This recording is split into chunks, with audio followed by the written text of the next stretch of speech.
ভারতকে তৃতীয় মহাশক্তি হতে দেব না। ট্রাম্প বাইডেনের পরিকল্পনা আরও জোরদার করল আমেরিকা।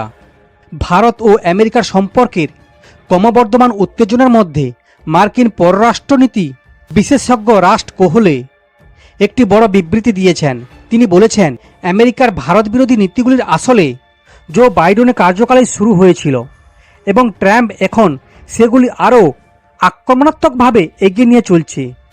ওয়াশিংটনে এটা একটি সাধারণ ধারণা হয়ে উঠেছে যে ভারতকে তৃতীয় মহাশক্তি হয়ে ওঠা থেকে আটকানো অন্তত জরুরি এবং এর জন্য আমেরিকা ভারতের প্রতিবেশী দেশগুলির সঙ্গে সম্পর্ককে প্রভাবিত করতে পারে।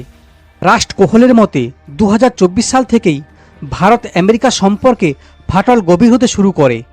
ভারতের আশা ছিল যে ট্রাম্পের ক্ষমতায় ফিরে আসার পর পরিস্থিতি উন্নতি হবে, কিন্তু বাস্তবটা তার বিপরীত হয়েছে। ট্রাম্প শুধুমাত্র বাইডেনের নীতিগুলি চালিয়ে যাচ্ছেন তা নয়, সেগুলিকে আরও দ্রুত এগিয়ে নিয়ে চলছেন। পাকিস্তান, বাংলাদেশ, মায়ানমার, মালদ্বীপকে আমেরিকার ক্রমবর্ধমান প্রভাব এই কৌশলের অংশ। 2023 সালের শেষ পর্যন্ত ভারতকে সমর্থন করেছে আমেরিকা। রাশ কোহলে বলেছেন যে আমেরিকা 2023 সালের শেষ পর্যন্ত ভারতকে সমর্থন করতে গেছে এবং আশা করছিল যে ভারত চীনের বিরুদ্ধে তাদের সমর্থন করবে, কিন্তু 2024 সালে তাদের ধৈর্য ভেঙে যায়।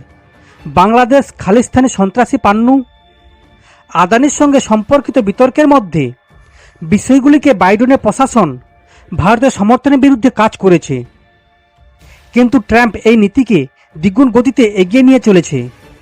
বিশেষজ্ঞদের মতে অদূর ভবিষ্যতে ভারতের প্রতিবেশী দেশগুলির সঙ্গে সম্পর্ক আরও খারাপ হতে পারে। ওয়াশিংটনের ভাবনা হলো, যদি ভারত আমেরিকার সঙ্গ ছেড়ে তৃতীয় পক্ষ হতে চায় তাহলে আমেরিকা তার উত্থান কোনো সাহায্য করবে না এবং চীনের সঙ্গে মিলে তার পথ আটকে দেবে। রাশিয়া থেকে সাহায্যের আশা বৃথা। রাশ কোহলের মতে ভারতের কাছে রাশিয়ার মতো কোনো শক্তিশালী মিত্রও নেই। রাশিয়া তার ঘনিষ্ঠ মিত্র ইরান থেকে, ইসরায়েল থেকে রক্ষা করতে পারেনি, তাই ভারতকে আমেরিকার সঙ্গে আপোষ করতেই হবে এবং ট্রাম্পের সঙ্গে কাজ করার উপায় খুঁজে বের করতে হবে।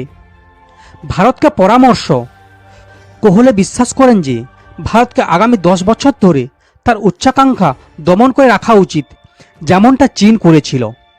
যখন চীন ভারতের সমান ছিল তখন তারা প্রকাশ্যে শক্তিশালী হওয়ার কথা বলেনি, বরং চুপচাপ নিজেদের উন্নতি ঘটিয়েছে এবং তাদের প্রধান প্রতিপক্ষের সঙ্গে মিলে এগিয়ে গিয়েছে।